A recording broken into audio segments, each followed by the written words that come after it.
प्रभु यीशु मसीह के पवित्र नाम पर प्रेम भरा नमस्कार। प्रभु की असीम करुणा से पिछले 5 साल से शुभ संदेश चैनल द्वारा प्रस्तुत किए इस जीवन जल कार्यक्रम में आपका स्वागत करते हैं। यह कार्यक्रम बहुत प्रियजनों के जीवन में प्रभु यीशु मसीह पर विश्वास करके उद्धार पाने और मसीह जीवन के लिए एक आशीष का कारण हो गया है। प्रभु की महिमा हो। परमेश्वर का वचन कहता है, क्या ही धन्य है हर एक जो यहोवा का भय मानता है और उसके मार्गों पर चलता है। यही इस जीवन जल कार्यक्रम का उद्देश्य है कि आप अपने परिवार के साथ परमेश्वर के वचन में सच्चाई का मार्ग एवं प्रभु यीशु मसीह पर विश्वास के द्वारा सच्चाई का जीवन अनुभव कर सके। आपके और आपके परिवार का उद्धार और आशीष का कारण ठहरे, यही हमारी प्रार्थना है। इस कार्यक्रम का लाभ उठाते हुए आप इस विषय में जरूर अपने पड़ोसी और प्रियजनों के सूचित करें। साथ ही करस्पॉन्डेंट के माध्यम द्वारा मराठी, हिंदी और अंग्रेजी भाषा में बाइबल का अध्ययन भी कर सकते हैं। प्रभु का वचन सुने और आशीष पाए। आमीन।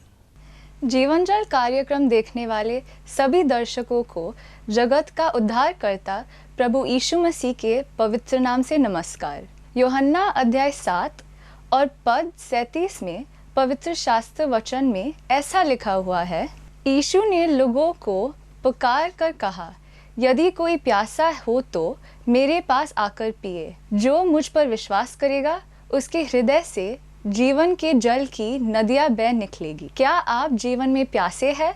क्या सच्चाई की तलाश में है? प्रभु यीशु मसीह आपके प्यास को बुझाना चाहता है। अध्ययन कर रहे हैं जहां प्रभु यीशु मसीह ने कहा मैं हूं, अर्थात प्रभु यीशु मसीह ने सबसे पहले कहा जीवन की रोटी मैं हूं। फिर प्रभु यीशु मसीह ने कहा जगत की ज्योति मैं हूं।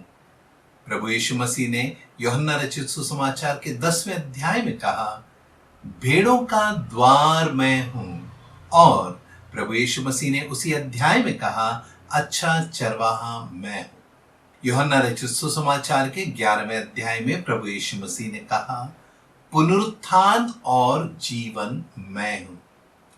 अब हम इन दिनों में यूहन्ना रचित सुसमाचार के 14वें अध्याय के 6वें वचन से मनन कर रहे थे, जहां हमने उस वचन के पृष्ठभूमि को देखा और उस वचन में प्रभु यीशु मसीह के व्यक्तित्व को देखा। आज हम प्रभु यीशु मसीह के प्रावधान को उस वचन में अध्ययन करेंगे। तो आइए प्रियो, उस वचन को पढ़ें। यूहन्ना रचित सुसमाचार 14वां अध्याय 6वां वचन। यीशु ने उससे कहा मार्ग और सत्य और जीवन मैं ही हूं।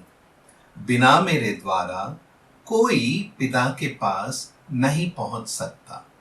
पढ़े गए इस भाग पर परमेश्वर की बहुतायत की आशीष हो।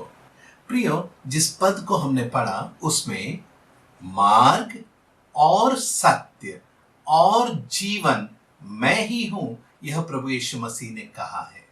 प्रभु यीशु मसीह जब मार्ग है तो उसमें हमारे लिए क्या प्रावधान है? प्रभु यीशु मसीह जो सत्य है उसमें हमारे लिए क्या प्रावधान है? प्रभु यीशु मसीह जो जीवन है उसमें हमारे लिए क्या प्रावधान है? इन विषयों को समझने का हम आज प्रयास करेंगे। प्रभु यीशु मसीह जब कहते हैं मार्ग मैं ही हूं, प्रियो, मनुष्य जाति जो पाप के दलदल में फंसा हुआ है, पाप के दासत्व में है, पाप के प्रभाव से पीड़ित है और अपराधों और पापों के कारण मरा हुआ है, ऐसे मनुष्य के उद्धार के निमित्त प्रभु यीशु मसीह इस जगत में आए और उन्होंने अपने आप को उस कलवरी के क्रूस पर बलिदान कर दिया। इस कारण अब प्रभु यीशु मसीह हमारे लिए उद्धार का मार्ग ठहरा है। प्रभु यीशु मसीह वह एकमात्र मार्ग है जिसके द्वारा मनुष्य उद्धार पा सकता है और कोई नाम पृथ्वी पर नहीं दिया गया जिसके द्वारा उद्धार हो। वह एक ही नाम, वह एक ही है जिसके द्वारा मनुष्य को उद्धार प्राप्त है। इसीलिए प्रभु यीशु मसीह ने कहा, मार्ग मैं ही हूं। दूसरा पद जो प्रभु यीशु मसीह ने अपने विषय में कहा, सत्य मैं ही हूं। मार्ग और सत्य और जीवन मैं ही हूं। इसमें दूसरा पद सत्य मैं ही हूं। सत्य क्या है प्रियो? इस पद में प्रभु यीशु मसीह के उस कलवरी की क्रूस की यात्रा के द्वारा हमारा जो मेल मिलाप परमेश्वर के साथ हुआ है, यह एक गंभीर सत्य है। आज हम इस मेल मिलाप के सत्य के विषय में अधिक समय समझने का प्रयास करेंगे। हम प्रयास करेंगे कि मनुष्य के जीवन में परमेश्वर के साथ मेल मिलाप कैसे हुआ, परमेश्वर के साथ मेल मिलाप जो मनुष्य का हुआ, उसका परिणाम मनुष्य के जीवन पर क्या हुआ। आइए प्रियो, हम समझने का प्रयास करें मेल मिलाप क्या है। यदि हम दूसरा करंती उसका 5वां अध्याय 19वां वचन पढ़ें तो हम यहां इस प्रकार पढ़ते हैं, अर्थात परमेश्वर ने मसीह में होकर अपने साथ संसार का मेल मिलाप कर लिया और उनके अपराधों का दोष उन पर नहीं लगाया, और उसने मेल मिलाप का वचन हमें सौंप दिया है। इस वचन में हम स्पष्ट रीति से पढ़ते हैं कि मनुष्य ने परमेश्वर के साथ मेल मिलाप नहीं किया, लेकिन परमेश्वर ने मसीह में होकर इस जगत से, अर्थात आपके साथ, मेरे साथ, मनुष्यों के साथ मेल मिलाप किया है। मेरे प्रिय भाई, मेरे प्रिय बहन, कुछ समय हम मेल मिलाप इस शब्द को समझने का प्रयास करेंगे। मेल मिलाप का अर्थ क्या है, इसे समझने के लिए आइए मेरे साथ उत्पत्ति उसके 32वें अध्याय के 20वें वचन को पढ़ें। और यह भी कहना, तेरा दास याकूब हमारे पीछे पीछे आ रहा है, क्योंकि उसने यह सोचा कि यह भेंट जो मेरे आगे आगे जाती है, इसके द्वारा मैं उसके क्रोध को शांत करके तब उसका दर्शन करूंगा, हो सकता है वह मुझसे प्रसन्न हो जाए। मेरे प्रिय भाई, मेरे प्रिय बहन, इस पद को जब हम पढ़ते हैं, एक इस पद के इतिहास को समझना हमारे लिए जरूरी है। तब दूसरा, हम इस वचन से मेल मिलाप का सही अर्थ समझ पाएंगे। इस पद का इतिहास क्या है? अब्राहम के पुत्र इसहाक, इसहाक के 2 बेटे एसाव और याकूब। एसाव शिकार करने वाला, और जो वह शिकार करता उसे लाकर पकाकर अपने पिताजी को खिलाता। उसके पिताजी को वह मांस बहुत अच्छा लगता था, उसका शिकार का भोजन अच्छा लगता था, इसीलिए एसाव उसके पिता का प्रिय था। छोटा बेटा याकूब तंबुओं में रहता, भेड़ों को चराता, इसीलिए वह उसकी मां को पसंद था। उसकी मां उससे बहुत प्रेम करती थी। एक समय जब एसाव शिकार के लिए गया और उसे कुछ नहीं मिला, थका हारा वह लौट आया। जब वह लौट आया तब उसने देखा कि घर पर उसका भाई लाल दाल पका रहा है, और उसने भूख के मारे अपने भाई से पूछा, यह लाल दाल मुझे दे। याकूब ने उससे कहा, यदि तुझे यह लाल दाल खाना है तो मुझे तेरे पहलौठे का अधिकार दे दे। इस तरह एसाव ने परमेश्वर की ओर से उसे दी गई पहलौठे के अधिकार को तुच्छ जानकर वह अधिकार याकूब को सौंप दिया। याकूब ने उस अधिकार को प्राप्त करके अपने भाई को लाल दाल दे दिया। पहली बात। दूसरी बात, कुछ समय पश्चात जब इसहाक मरने पर था, वह चाहता था कि अपने बड़े बेटे एसाव को आशीषें दे। इसीलिए वह अपने बेटे से कहता है, जा शिकार करके मेरे मनपसंद का भोजन बना ला ताकि मैं तुझे आशीष दूं।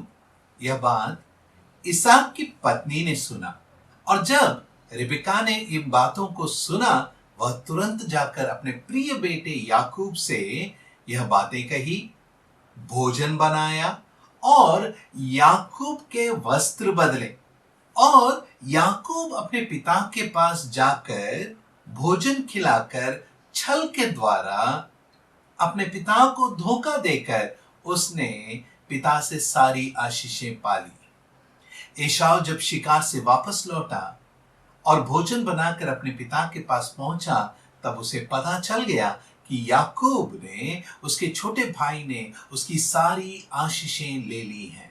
मेरे प्रिय भाई, मेरे प्रिय बहन, अब एसाव का क्रोध याकूब के लिए बहुत भड़क उठा, इतना कि उसने कहा, मेरे पिता का अंतिम दिन चल रहे हैं, मेरे पिता के मरते ही मैं अपने भाई को घात करूंगा। इस पर रिबेका ने अपने बेटे को, याकूब को, अपने भाई लाबान के घर भेज दिया और कहा, जब तेरे भाई का क्रोध शांत हो जाए तब तू लौट आना। याकूब उसके मामा के घर गया, वहां पर उसने धन संपत्ति कमाई, वहां पर उसका विवाह हुआ और उसके बच्चे भी हुए। परमेश्वर के द्वारा उसे दर्शन में बताए जाने पर अब याकूब वापस लौटकर अपने घर आ रहा है। ऐसे में उसे अच्छे से याद है कि उसका भाई उससे क्रोधित है, क्योंकि याकूब ने एसाव के पहलौटे के अधिकार को ले लिया और जो आशीषें इसहाक उनका पिता एसाव को देना चाहता था, उन्हें भी याकूब ने ले लिया। उस क्रोध को कैसे याकूब शांत करे, कैसे याकूब अपने भाई से मिले, कैसे याकूब अपने भाई को प्रसन्न कर सके। इसलिए याकूब नदी के तट पर कुछ भेंट अपने आगे आगे एसाव के पास भेजता है। एसाव जब अपने सामने आते हुए उन भेंट को देखता है, तब वह सेवकों से पूछता है, यह क्या है?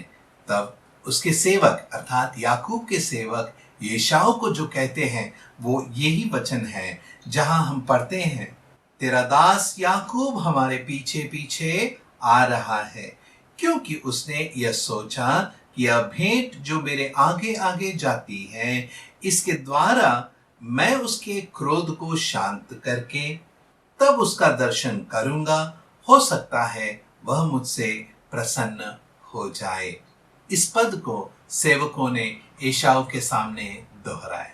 मेरे प्रिय भाइयों और मेरे प्रिय बहनों, हम इस पद में देखते हैं कि याकूब अपने भाई को जो उसके कारण क्रोधित है, उससे मेल मिलाप का प्रयास कर रहा है।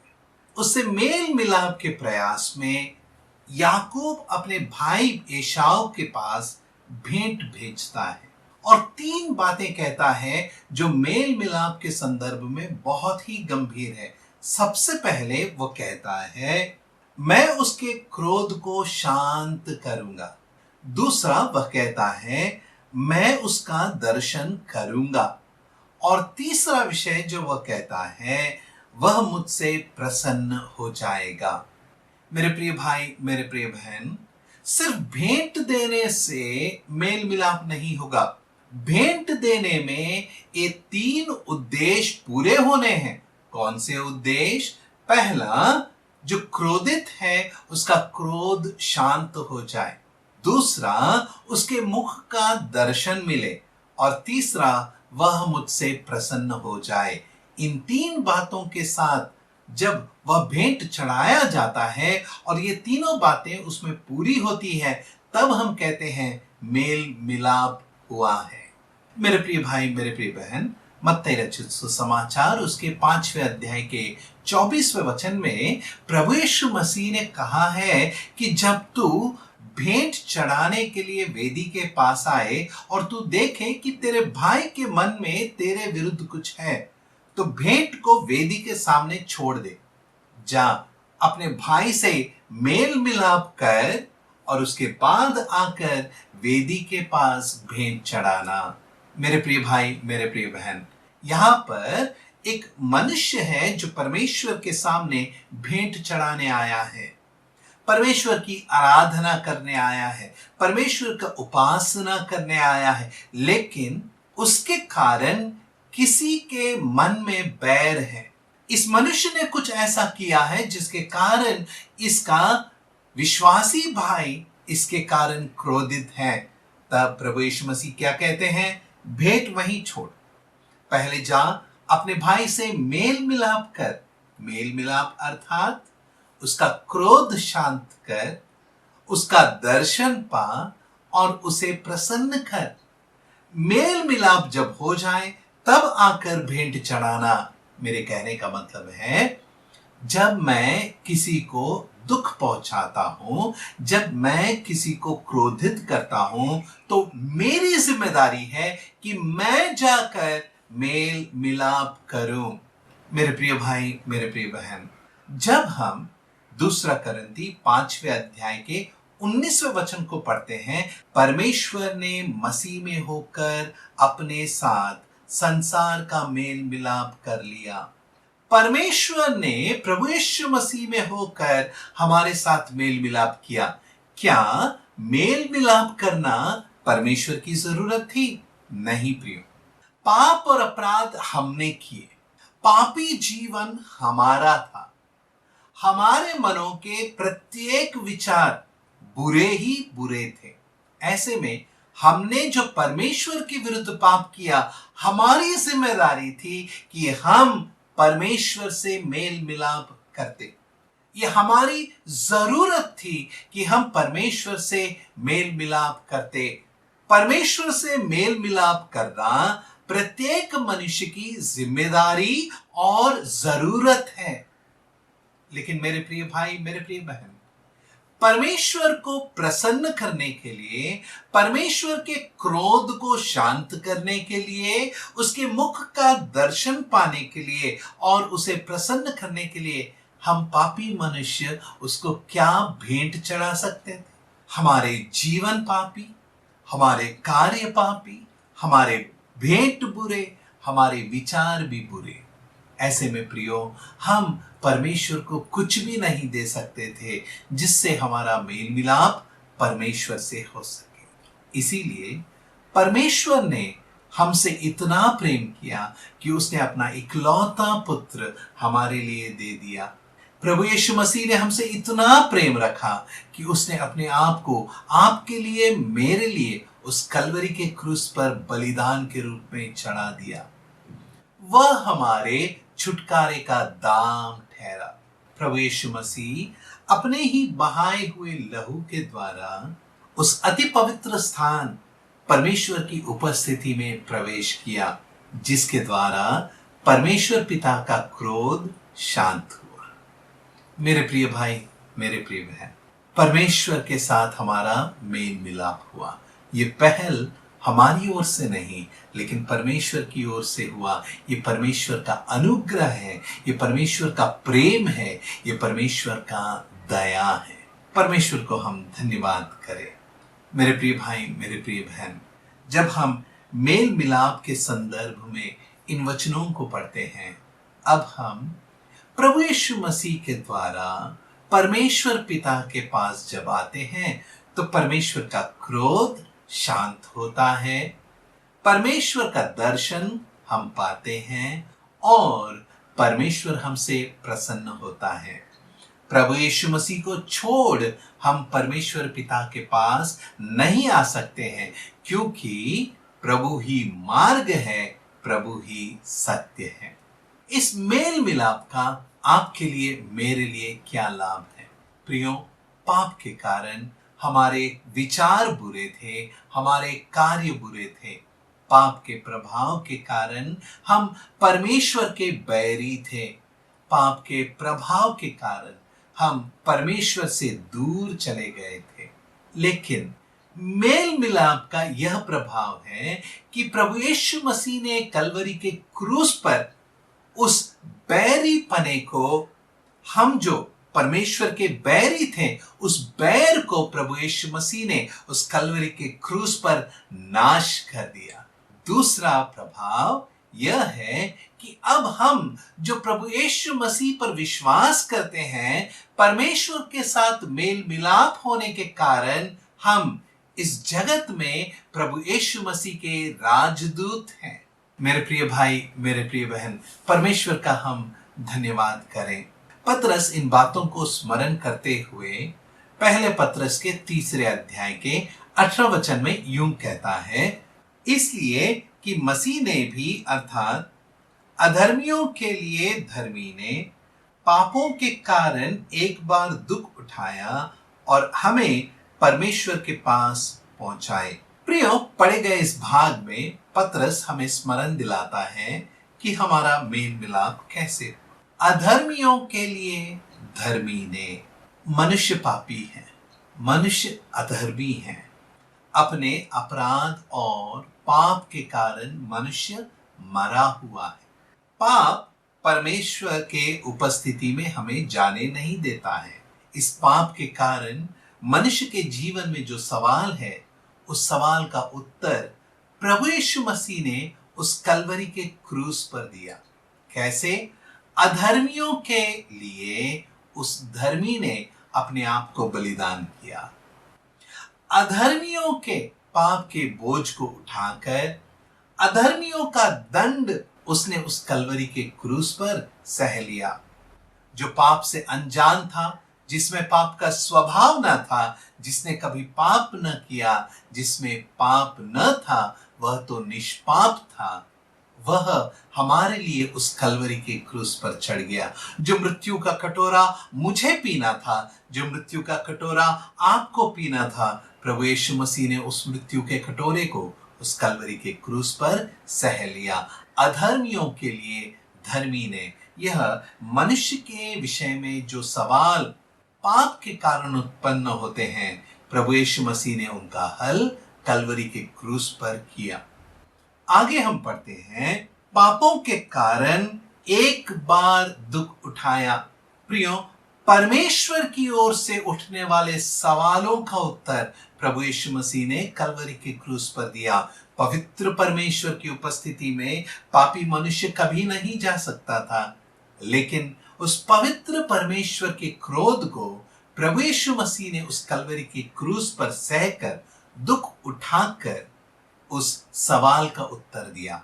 अब क्योंकि मनुष्य के ओर से उठने वाले सवाल और परमेश्वर की ओर से उठने वाले सवालों का जवाब प्रभु यीशु मसीह ने कलवरी के क्रूस पर दे दिया, अब आगे हम पढ़ते हैं पहला पत्रस 3 अध्याय 18वें वचन के 3 भाग में, ताकि हमें परमेश्वर के पास पहुंचाए।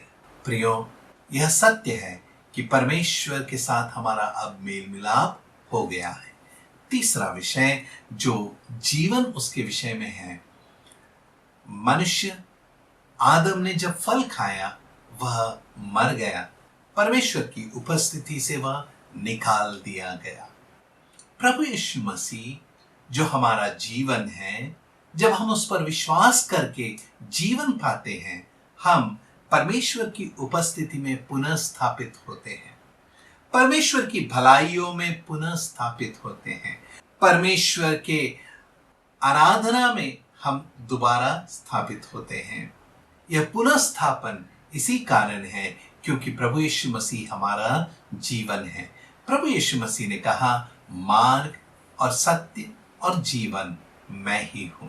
मेरे प्रिय भाई, मेरे प्रिय बहन, यदि आपने प्रभु यीशु मसीह को अपना उद्धारकर्ता ग्रहण नहीं किया, आज ही वह उद्धार का दिन है। आप प्रभु यीशु मसीह को ग्रहण करके परमेश्वर के साथ मेल मिलाप पा सकते हैं, उद्धार पा सकते हैं और उसकी उपस्थिति में पुनः स्थापित हो सकते हैं। परमेश्वर हमें आशीषित करे। आमीन। अगर परमेश्वर ने इन वचनों के द्वारा आपसे बातें किया है और आप इन विषय पर अधिक जानकारी प्राप्त करना चाहते हो या किसी प्रार्थना के विषय को बांटना चाहते हो, तो निसंदेह हमें संपर्क करें। हमारा पता Jeevan Jal Nav Bhavna building 422 SVS road, post box number 19161, Prabha Devi, Mumbai 400025। प्रार्थना एवं मुफ्त बाइबल कॉरेस्पॉन्डेंस कोर्स के लिए हमें संपर्क करें। अपना नाम और पूरा पता तुरंत SMS करें। Mobile number 089-925-80744। इस नंबर पर अपना नाम और पता दर्ज कर सकते हैं। Landline number 022 222-422-1842। Email ID gospelbroadcast@yahoo.com। Web address www.lwgb.org। YouTube address जीवन जल TV@YouTube। जीवन जल कार्यक्रम को हर सोमवार और बुधवार शाम 6:30 बजे को और शनिवार रात 9 बजे को इसी चैनल पे आप देख सकते हैं। धन्यवाद।